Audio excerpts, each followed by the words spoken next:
Bonjour et bienvenue dans cette vidéo où je vous propose de faire un petit focus sur la définition de certains KPI e-commerce pour mieux comprendre et analyser vos données, un complément de la vidéo précédente. Donc déjà pour information, ce sont des définitions qui concernent Google Analytics particulièrement, puisque vous allez le voir, il y a des particularités dans chaque outil d'analytics et donc il est important de comprendre ces particularités afin de mieux analyser les données que vous allez récolter. Donc je vais vous expliquer un peu la définition des notions suivantes. Donc les sessions, qu'est-ce que ça veut dire? Les utilisateurs, qu'est-ce que ça veut dire? Les pages vues, de quoi on parle? Les pages par session, comment c'est calculé? La durée moyenne des sessions, comment elle est calculée également? Qu'est-ce que le taux de rebond? Et de quoi on parle quand on parle de pourcentage nouvelles sessions entre new visitors, donc les visiteurs qui viennent pour la première fois, et les returning visitors, c'est-à-dire les visiteurs qui reviennent. Donc session et utilisateur déjà. Donc ce qu'on appelle une session ou une visite sur Google Analytics, ça correspond à la période au cours de laquelle un utilisateur est actif sur votre site ou votre application. Donc c'est une visite, c'est quelqu'un qui vient sur votre site et qui navigue.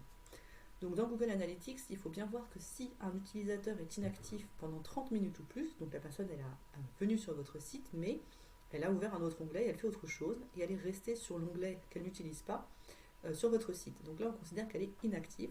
Si elle est inactive pendant 30 minutes ou plus, alors si elle revient sur votre site, eh bien on considérera que c'est une nouvelle session. Au contraire, si un internaute quitte votre site mais il revient moins de 30 minutes après, eh bien Google Analytics ne comptabilise qu'une seule session.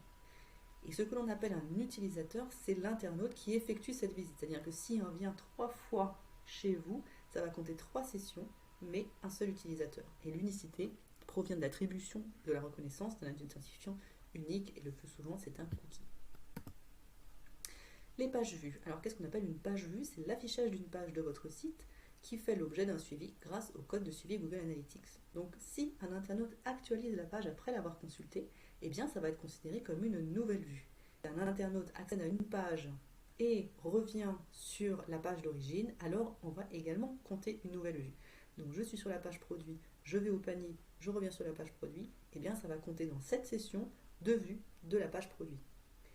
Une page vue unique, donc ça vous pouvez le retrouver dans vue d'ensemble du contenu. Cela représente le nombre de sessions au cours desquelles cette page a été vue une ou plusieurs fois.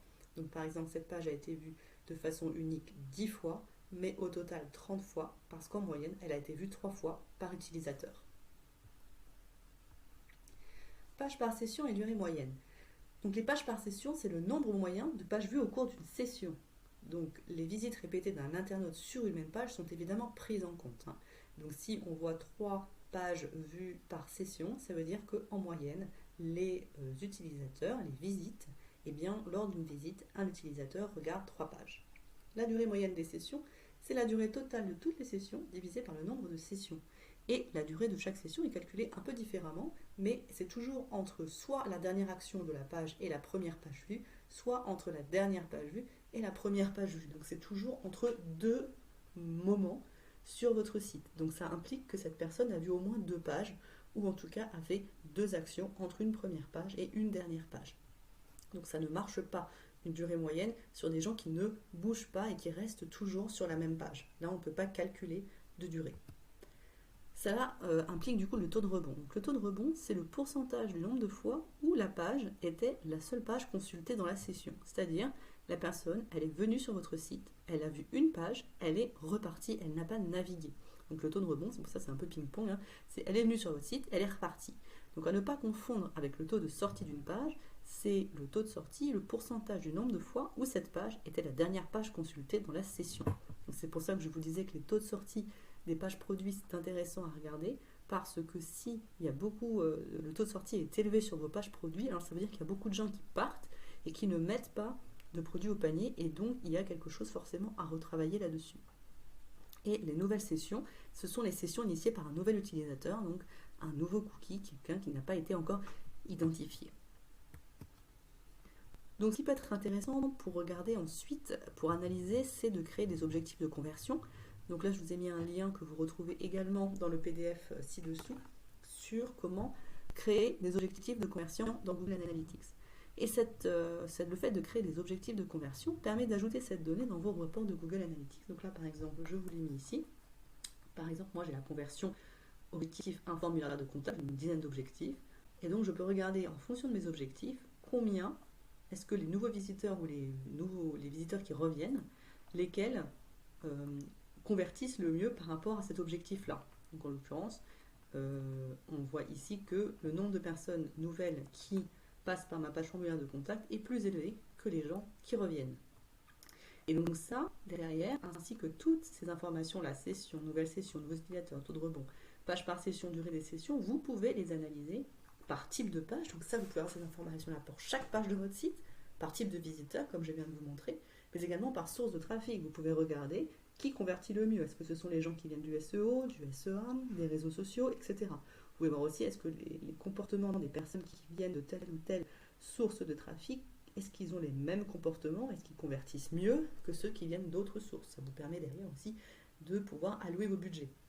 Vous pouvez analyser par campagne. Est-ce que votre campagne de Noël 2020 marche mieux que votre campagne Noël 2019 par exemple? Ou également par type d'appareil utilisé. Si je reviens sur ma fiche d'avant, ici au lieu d'avoir New Visitor, Returning Visitor, je peux avoir mobile et ordinateur et regarder qui convertit le mieux par exemple. Donc là, je suis sur un site qui n'est pas e-commerce, donc forcément, je n'ai pas des objectifs de conversion comme on peut l'avoir sur un site e-commerce. Mais comme on l'avait dit aussi, une conversion, c'est quand on atteint un objectif. Si la personne, vous considérez que l'inscription à la newsletter, c'est une conversion, eh bien, vous pourriez très bien ici avoir un objectif de conversion, inscription de newsletter, et de comparer, est-ce que les nouveaux convertissent mieux que ceux qui reviennent, est-ce que ceux qui sont sur mobile convertissent mieux que ceux qui sont sur desktop, etc. Et ça vous permet de mieux analyser vos données. Voilà, j'espère que ces informations complémentaires vous ont été utiles et je vous souhaite de bien analyser vos données pour prendre les meilleures décisions business possibles. À bientôt!